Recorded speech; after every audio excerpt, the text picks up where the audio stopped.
Good morning, everybody. Buenos dias. Welcome to day 228 of the year. I hope you woke up well rested and ready to start the cycle of a new morning and a new day wherever you are in the world.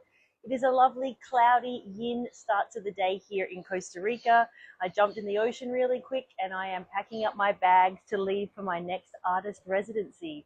I'm going to spend the month in Cappadocia in Turkey and I'm flying out today.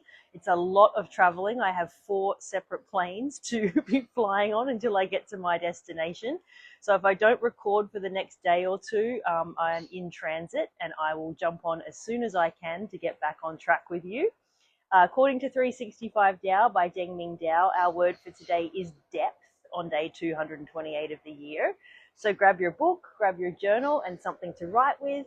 Find a nice, quiet and comfy place where you're not going to be disturbed for the next 15 minutes or so. If you can be outside in nature, I always encourage you to do that. Be here and now and present, taking a few deep breaths in with long exhales out, observing the natural world around you, relaxing into this moment, being present, and let's start reading on the subject of depth. Morning light illuminates the meditating wrestler. In his mind, even a wooden temple is washed away. Who could challenge an ocean's depth?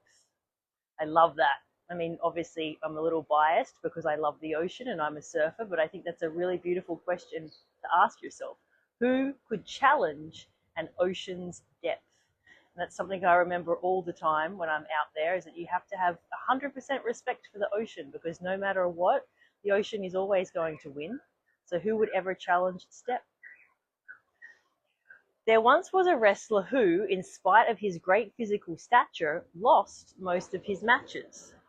He consulted coach after coach, but no one could show him how to win. Although he lacked neither might nor skill, he did lack concentration and confidence. Finally, he went to consult a meditation master who agreed to help. "Your name means vast ocean," observed the master. "Therefore, I will give you this meditation practice." That night, the wrestler sat alone in the shrine and first visualized himself as waves. Gradually, the waves increased in size. Soon, he became a flood. Then the flood became a deluge, and finally, a tidal wave. In his mind, everything was swept before him. Even the gods on the altar and the timbers of the temple were consumed in his surge. Near dawn, the water settled into a vast and endless sea. That morning, the master came to check on the wrestler's progress and was delighted. He knew that the wrestler would not lose again. For each of us, it is only our depth of character that determines the profundity with which we face life. Wow. We can either add to our character each day, or we can fritter away our energies in distractions. Those who learn how to accumulate character each day achieve a depth that cannot be successfully opposed. Wow, this is a really beautiful passage, and as I said, I'm a little biased because I'm a surfer and I love the ocean. But even if you're not, don't have such a love for the ocean as I do, you know how vast it is, right? You know how deep it is. You know how omnipresent it is. You know the power that it has. So this is an interesting practice that you might want to do for yourself. You might want to do this meditation. You might want to sit in, purposeful silence and see yourself as a wave, and then see that wave become a flood, then see that flood become a deluge, and see a tidal wave. You might want to envision that in your mind. You might want to do a visualization where it starts as a small wave and then becomes a tidal wave.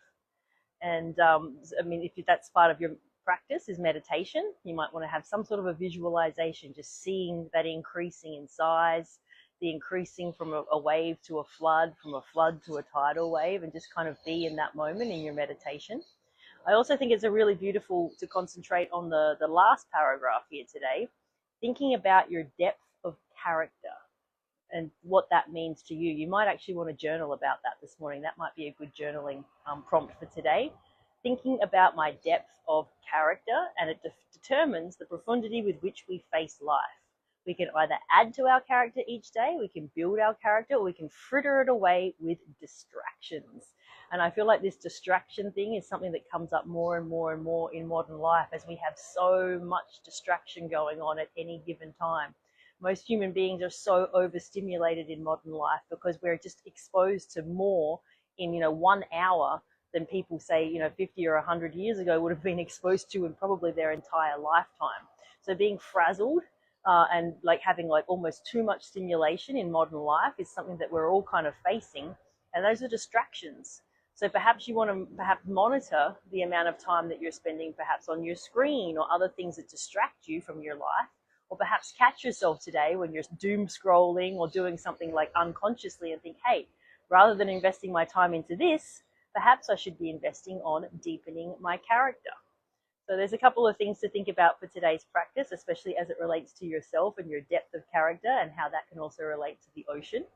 Thank you so much for being here for 228 days, and I will check in with you maybe tomorrow, but maybe the next day from Turkey. So have a beautiful day, and I will see you soon. Bye.